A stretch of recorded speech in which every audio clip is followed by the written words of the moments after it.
My name is Matiana. I'm a beauty technician from Boise, Idaho.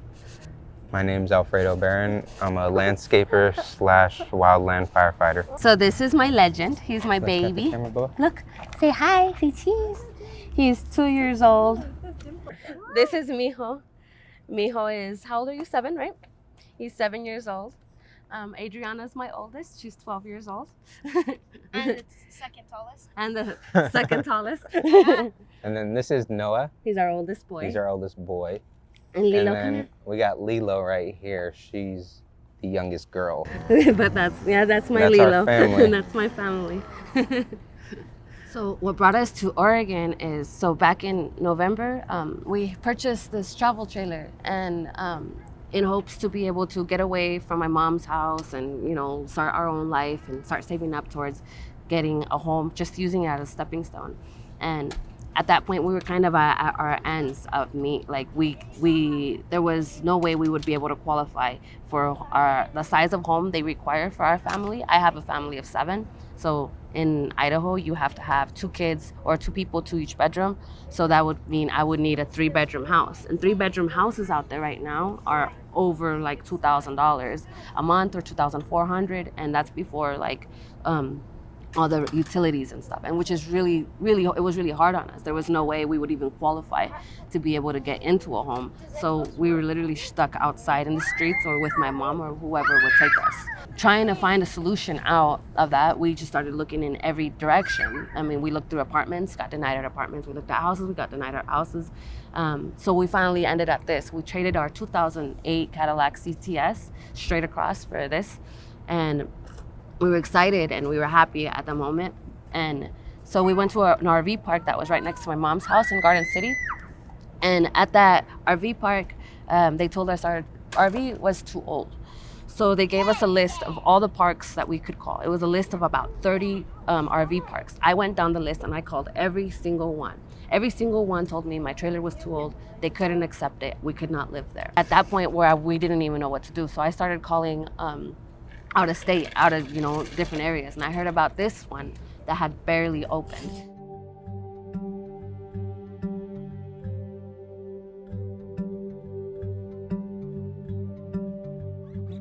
So we came here and there was no trailers. This was empty, it was full of ice. There was so much snow that you couldn't even see the parks. There was probably like 3 trailers here. And their clubhouse wasn't built yet. So it was just a little trailer. And I walked up to the trailer, it said office. And I told them about my trailer, and they're like, yeah, come in, we'll accept it. And we're like, oh, I was kind of shocked. I'm like, really? I'm like, I got 5 kids. And they're like, yeah, we'll take the kids. And I'm like, okay, I got pit bulls. And they're like, yeah, you can bring the dogs too. Okay, this seems too good to be true. So quickly, it took us about a month to come up with the money. And that was like $1,000 for the down payment. We came up with it pretty quick and moved in, and we've been here since, and we've been able to save up. We still look like we have spaces, but I know it's one of the easiest parks to get into, whereas other parks are a lot more difficult to get into. They have more regulations. But we have a lot of people coming in and out. It did get full. It got super full. I mean, it's a park of, I think, 120 RVs, and like it's usually at least 80% full, 80 to 90%. And that's pretty big to see it grow that quickly. And we've been here since February. So about 6 months, give or take.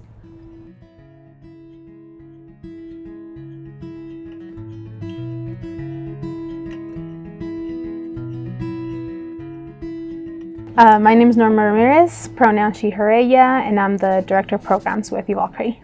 And I've started working with Uvalcree back in 2019, so for going on to 3 years now, but I volunteered for about a year prior to that. Y mi nombre es Dolores Martínez, directora de participación comunitaria y con Uvalcree y pronombre ella. He servido aquí en la organización como directora de participación comunitaria por 4 años. El significado de Uvalcree viene derivado de raíces del latín y EU, las primeras 3 letras significan bueno o bien, y Val significa valiente o fuerte, y Cree significa creencias sin términos religiosos o fe sin términos religiosos. We have over 30 programs and services that we offer. They're not all happening at the same time. Some of them are seasonal. We have 5 different focus areas: healthcare, education, community development, housing, and immigration. So those are our 5 focus areas, and all those 30 programs are wrapped around in some sort of those areas. We did a lot of census work, which is why we focus a lot on the data and stats. So back in 2020, I think we got about 37 to 40% Latinx communities here in Malheur County. Ontario is about 48 to 50% Latinx. Nissa is about 70% Latinx, and Little Vale is about 20% Latinx. So we are pretty heavy on the Latinx communities here in Malheur County as a whole. The only issue that we come across here is that there's not representation, despite that we're a large community here. As I mentioned earlier, Eddie Melendrez, as far as I remember, as I know, he's the first Latinx person to be elected to City Council. Eddie Melendrez, Ontario, Oregon, 38 years old. I'm a City Council member, also an Ontario School Board member, and then as my role as employment, I'm a community organizer for Oregon Food Bank. I actually lived in Vail, Oregon until I was about 6 years old, moved away, and then when I came back, I started volunteering through boxing and helping kids out again. So I got a job with the Malheur County Juvenile Department in 2009, and then that led to like me meeting a bunch of community members and eventually running for City Council because people saw that I was a leader in the community. I've been a City Councilman for a year and a half, and I've been on the school board for about 3 months now. I think it's like a multi-pronged approach as far as the housing aspect. I think that one is we don't have enough housing. 2, the housing costs are keep rising, and there's not enough homeowners. I think there's property owners that own much of the property in Ontario, so they're able to control the housing market and the rise in rents, and I think that is pricing a lot of people out.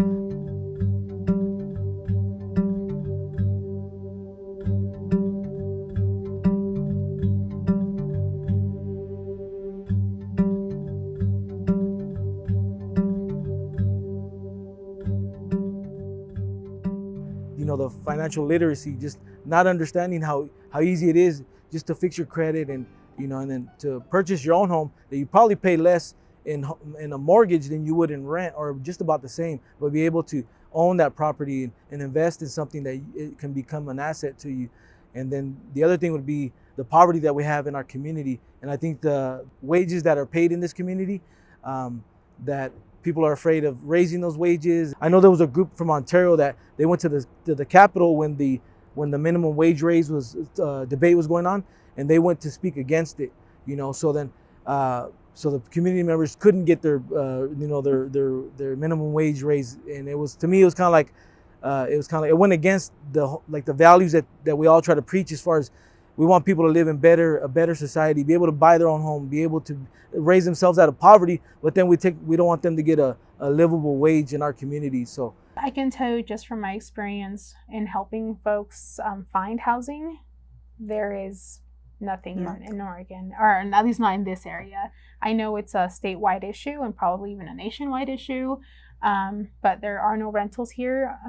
We just had a family that we're assisting that got evicted from their home because they went over income, and they moved to Idaho, which about tripled their rent. So they went from paying $500 to paying $1,600.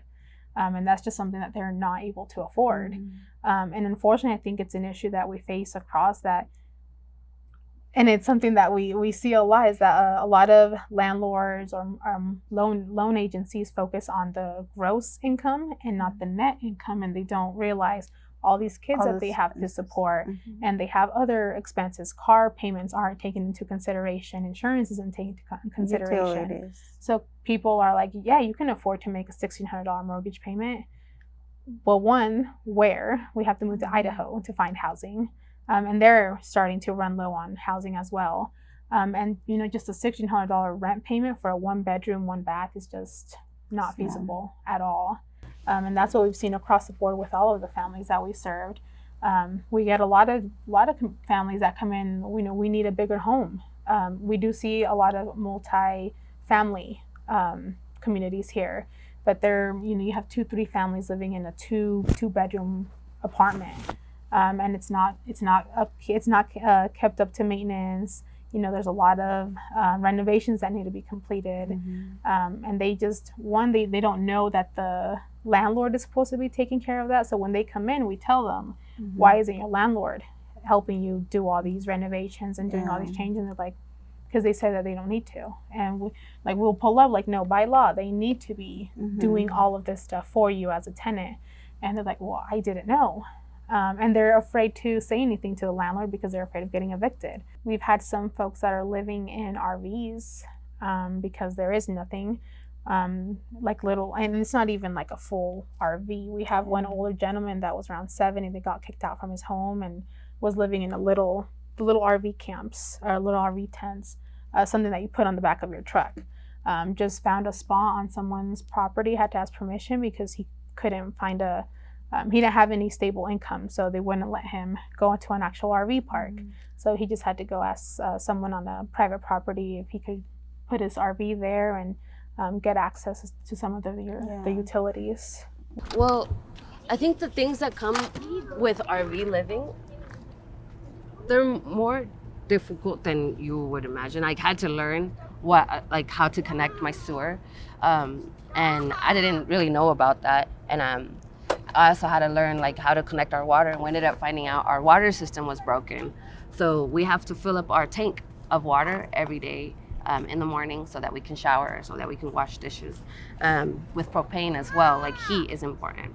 So with that's something else that we have to worry about. We constantly buy propane. Our trailer is only 32 feet long. When we first got the trailer, it didn't have anything in the center besides a broken table. So me and my husband actually built the table.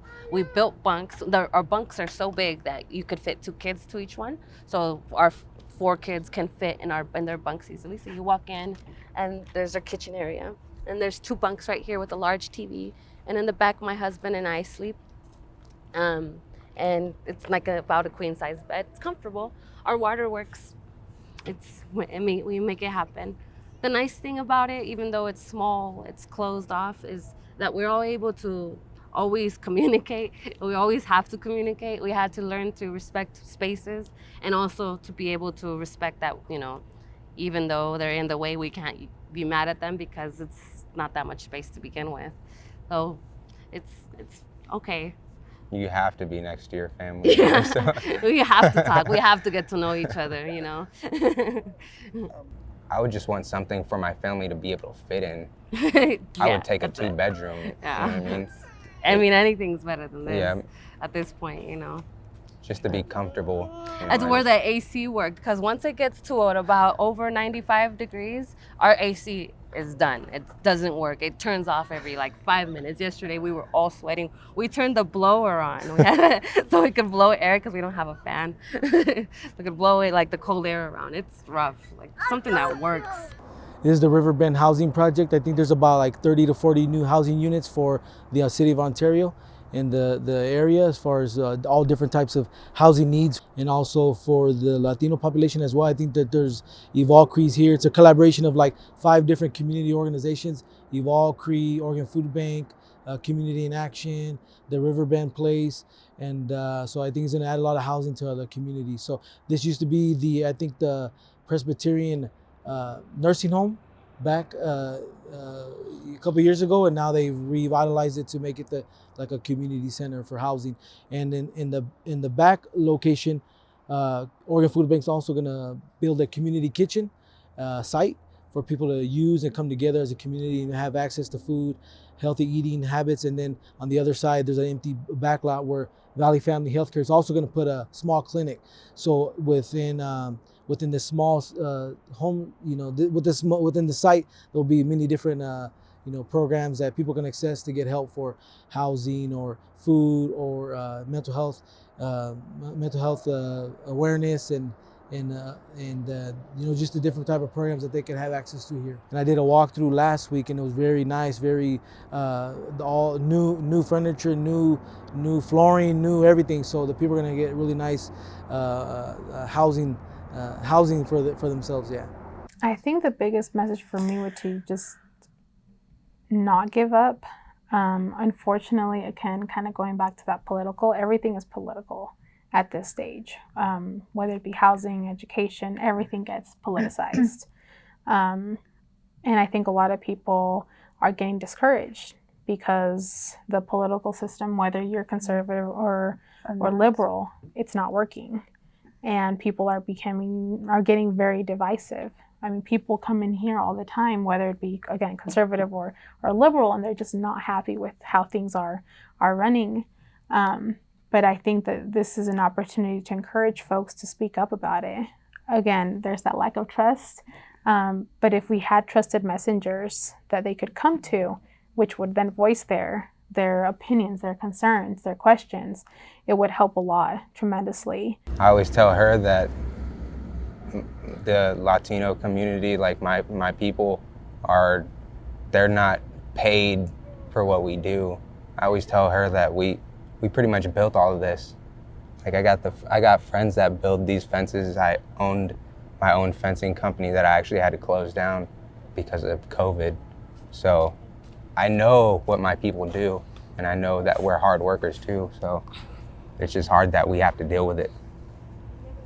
I just want people to see us, like realize what they do, like my husband was saying, if we were to drive around Boise, Idaho, if we were to drive around, we could literally say, I built that house, I did the landscaping for that house, and we built those apartments, and that road was my cousin's. Like I just want people to hear us. Like we have a lot to do with this community. We've built a lot of it. Like, why are we being left behind? Like, why is everyone forgetting us? Like, we love just as much as we do. Like, we love our families. I don't know, I feel like everything comes easier to anyone else than it does for us. Like, for us, we have to work twice as hard. I just think that now's the time for us to step up and be leaders in our community. That information is so accessible to everybody now that there's no reason that we should be held back anymore. And if we don't step up, it's gonna be, pretty soon it'll be like our own fault. If we don't step up into these leadership roles or ask for help, and there are people that wanna help us, and there are like white allies too that wanna help us and see us succeed. So we can reach out to those people, but together we could all learn together. But it's like we all need to step up, and we all need to get out of our comfort zones and be those leaders and see ourselves as those leaders. And then, eventually our kids will see us as leaders, and they'll want to be leaders. Where one day, that I hope for my daughter, that it'll just be regular it won't be out of the norm for a Latino or a person of color to step up and be in a leadership role. It'll be just a regular norm for us to be in those positions as well. So that's what I hope for the people to step up and see themselves as leaders, and that they could be leaders in the community as well. Y para mí, igual, que no pierdan la fe, y aparte que tengan el entendimiento que los cambios toman tiempo.